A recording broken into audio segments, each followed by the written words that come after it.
ఏపీలో భూముల రిజిస్ట్రేషన్ విలువల్లో మార్పులు చేర్పులు జరిగాయి. గత ప్రభుత్వంలో పెంచిన రిజిస్ట్రేషన్ విలువల్ని కూటమి ప్రభుత్వం సవరించింది. కొన్ని జిల్లాల్లో భూముల రిజిస్ట్రేషన్ విలువల్ని పెంచిన ఏపీ ప్రభుత్వం మరికొన్ని ప్రాంతాల్లో తగ్గించింది. అలాగే కొన్ని ప్రాంతాల్లో భూముల రిజిస్ట్రేషన్ విలువలను యథాతథంగా ఉంచింది. ఏపీ వ్యాప్తంగా ఆయా ప్రాంతాల్లోని డిమాండ్ను బట్టి భూముల విలువల్ని ఏపీ ప్రభుత్వం సగటున 20% పెంచింది.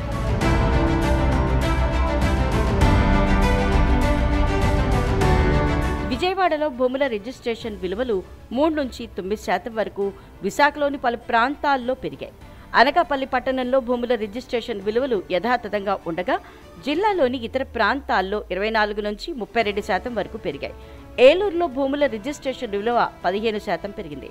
కాకినాడలో గత ప్రభుత్వ హయాంలో కొన్ని ప్రాంతాలను వాణిజ్య ప్రాంతాలుగా గుర్తించి గజం భూమి ధరను 42,000 రూపాయలు చేయగా, దాన్ని కూటమి ప్రభుత్వం 22,000కు తగ్గించింది.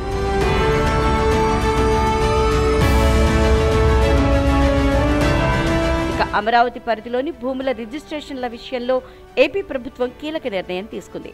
గుంటూరు శివారు నల్లపాడులో భూముల రిజిస్ట్రేషన్ విలువను 1.96 కోట్ల నుంచి 30 లక్షలకు తగ్గించింది. సుద్దపల్లి డొంకలో 4.35 కోట్ల నుంచి 1.99 కోట్లకు తగ్గించింది. ఈ సవరించిన భూముల రిజిస్ట్రేషన్ల విలువలు శనివారం నుంచి అమల్లోకి వచ్చాయి.